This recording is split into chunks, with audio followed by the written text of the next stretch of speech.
tardes, me presento, soy el estudiante Caleb Martínez Ramírez de la Facultad de Derecho y hoy tenemos a hacer una aclaración muy buena sobre lo que es el estudio del derecho y que ha tenido mucho debate en el precedente judicial. Y aquí, en este maravilloso video, te lo venimos a explicar. En el estudio del derecho existe un concepto que genera debates constantes. Este resulta fundamental para entender los sistemas jurídicos vigentes, como lo son el precedente judicial. Tradicionalmente se ha considerado que el common law es la base del sistema, mientras que el civil law pretende de lo que son la ley escrita y la jurisprudencia. Pero, ¿qué significa esto dentro de la aplicación? En los países anglosajones tenemos que una decisión judicial puede transformarse en un caso que puede ser usado a futuro. Esto genera una uniformidad y previsibilidad dentro de la justicia, mientras que en el civil law la jurisprudencia puede llevar a diferentes interpretaciones de un mismo problema.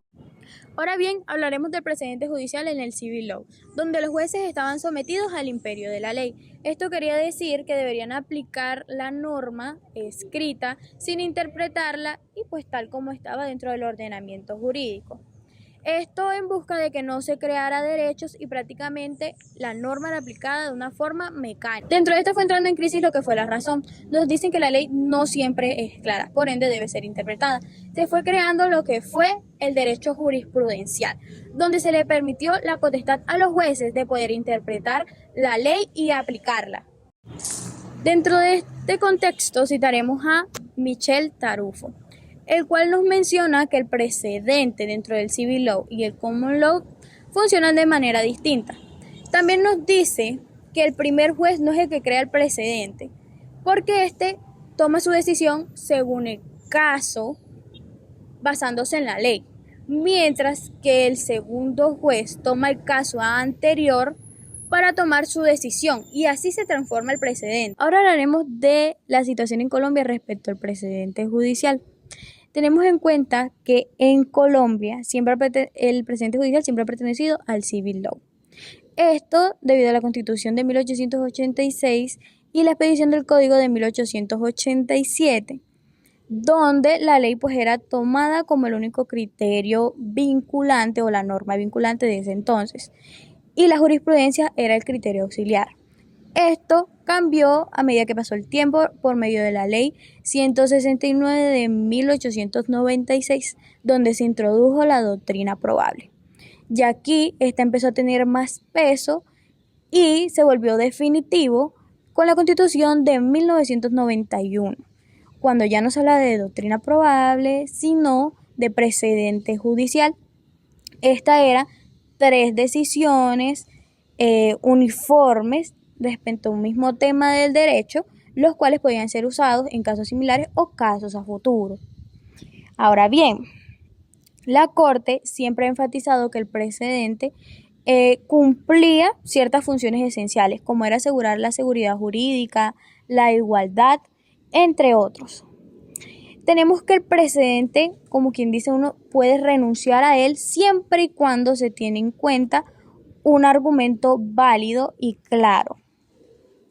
Hoy podremos decir que en Colombia el precedente es una realidad y aunque sigue siendo parte del civil law, estos buscan tener también un equilibrio fundamental con la common law en beneficio de lo que es la coherencia y la igualdad. El precedente judicial radica en que no es una simple referencia a decisiones pasadas. Su verdadera fuerza radica en que una sentencia puede orientar incluso a condicionar la solución de casos a futuros.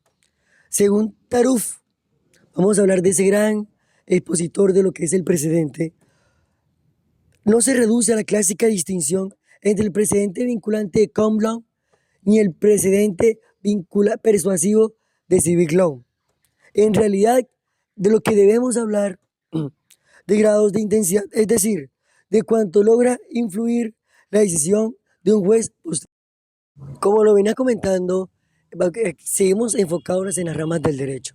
Vamos a hablar ahora entre esa gran distinción de lo que es la ratio decidendi y la obiter interdita.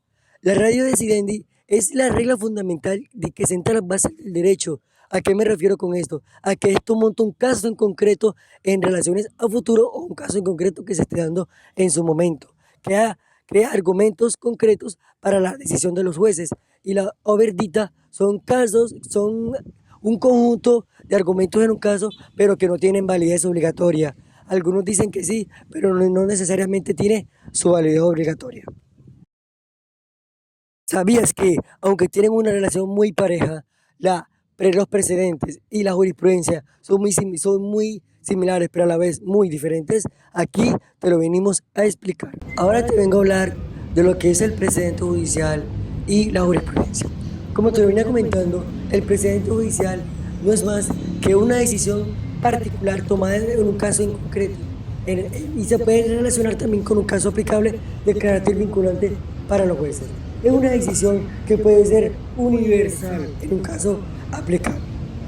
También como la jurisprudencia, en un cambio, elude una pluralidad, amplía las decisiones sobre qué para jueces ayuda a tomar una decisión en un caso concreto, como también puede serlo en unos precedentes.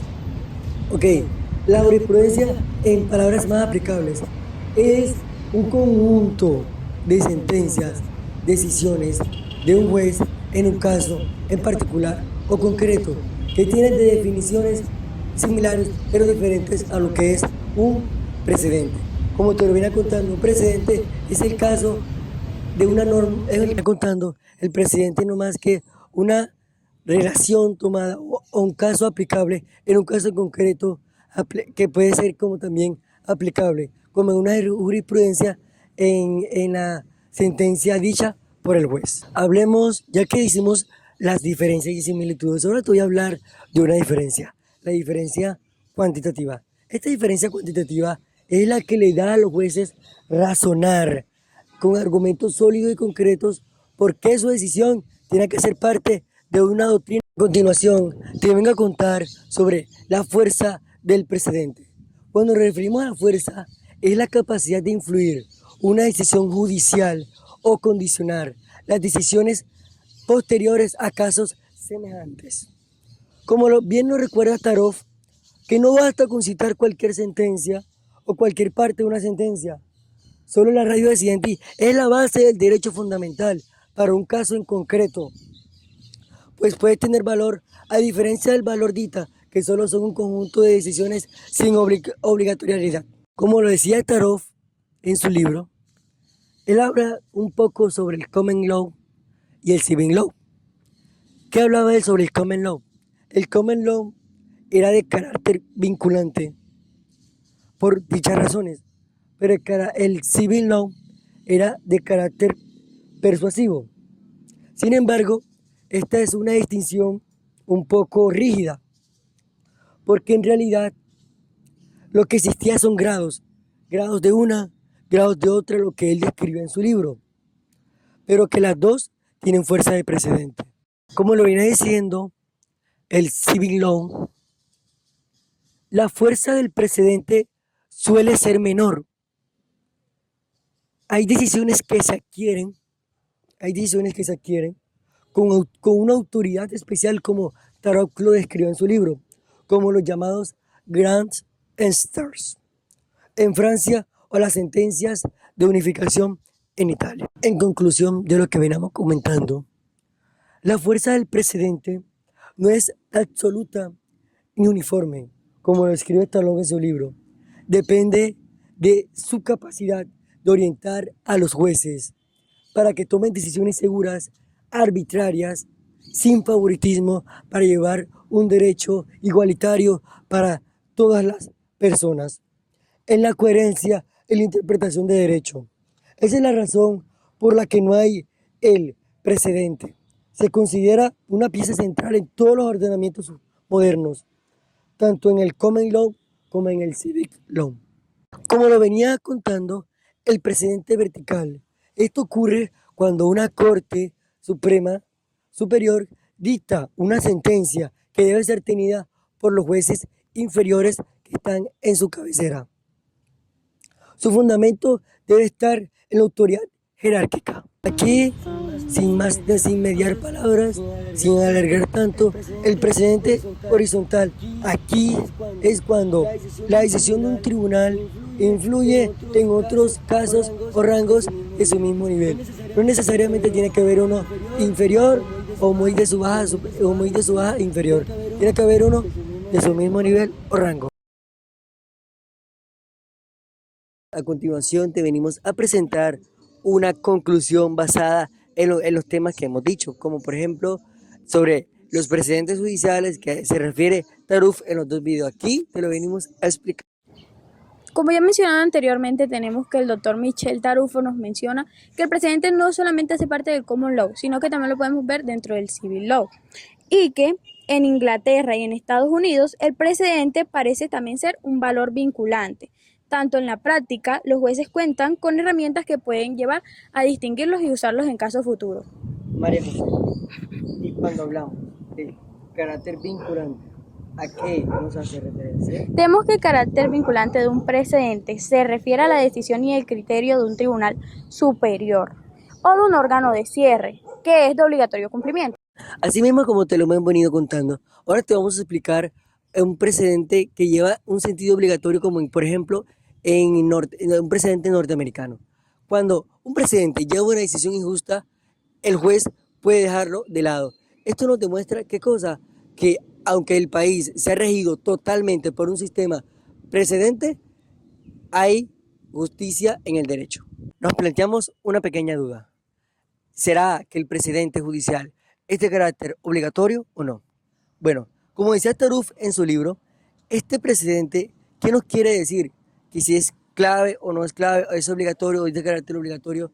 Pues la verdad, él se refiere más que todo a que no depende de la rigidez de las reglas, sino más bien depende de los jueces en garantizar el derecho y la arbitrariedad para todos, para llegar a una sentencia y una jurisprudencia que no sea beneficiaria ni favoritismo, sino que nos lleve a una justa relación entre el derecho y las... Notemos que en el civil law nos dice que la ley era interpretada por los jueces tal y como estaba escrita, pero esto ya es insostenible. Nos dice que la ley debe ser interpretada siempre, ya que tiene ciertas inconsistencias. Como dice Tarufo, lo claro no siempre es cierto.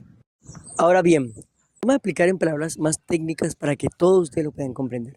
El precedente judicial no es un tecnicismo por los jueces, no es todo lo que está tipificado en la norma. Es una herramienta esencial para garantizar la seguridad y el derecho de todos. Como muy bien lo dijo Taruf, en cualquier sistema, ese precedente nos establece un sistema que radique en la seguridad del caso a futuro o del caso del presente que se esté dando. Aunque bien, nació en los países de Common Law y Civil Law, adaptándose a todos sus particulares.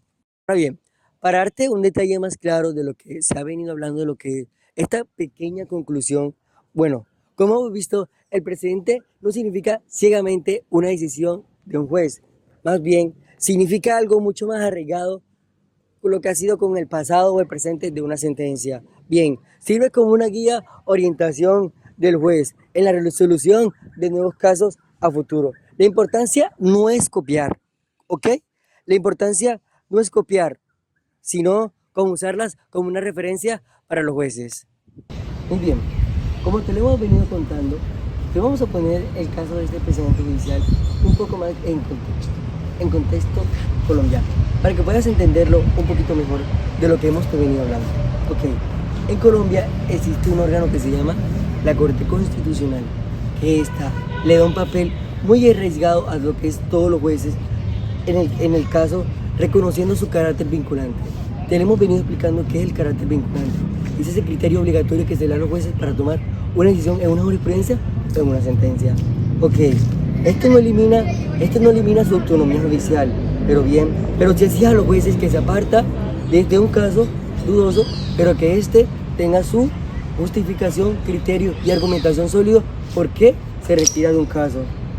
De esta forma, equilibra la uniformidad y la atención de los particulares de cada caso. Ok, ya te lo hemos venido explicando todo, espero que lo hayas tenido muy claro.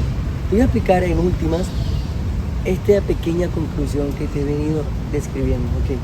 En las últimas, el precedente, ¿qué termina siendo para Taruf? Un puente entre el derecho y la justicia, que se conectan entre sí. Pues, ese puente que cuando se conecta, ¿qué sucede? Bien, provee seguridad, flexibilidad, igualdad jurídica en la relación social. Y su verdadero valor radica en ofrecer confianza a todos los que en ella buscar justicia. Muy bien, confianza en la ciudadanía, demostrando que no solo resuelve conflictos, sino que también constituye una más estable relación entre la justicia y los particulares. Tenemos aquí un claro ejemplo como es la sentencia 055 del 2022, la cual nos plantea que la Corte Constitucional despenalizó el aborto hasta las 24 semanas de gestación, teniendo en cuenta también 3 criterios importantes. Primero, que la vida de la gestante se encuentre en peligro, que el embarazo haya sido ocasionado por abuso sexual o que el feto venga con malformaciones. Bueno, la Corte Constitucional trasciende este caso y nos dice que puede ser usado en casos futuros, como ya mencionamos anteriormente. Tienen que tenerlo en cuenta las autoridades administrativas y también las entidades prestadoras de salud. Lo interesante del fallo refleja lo que señala Michelle Tarujo. Dice que el precedente no siempre significa seguir la ley tal como está estipulada, sino que busca una uniformidad y previsibilidad en la seguridad jurídica, buscando que el ciudadano pueda confiar en la justicia. Tenemos que, en conclusión, la sentencia C-055 de 2022 no solo transformó la protección de los derechos reproductivos de las mujeres, sino que también consolidó a un precedente judicial que ejemplifica lo que es el poder de la jurisprudencia. That you'll ever do. Two can be as bad as one. It's the loneliest number since the number one. One is the loneliest number that you'll ever do.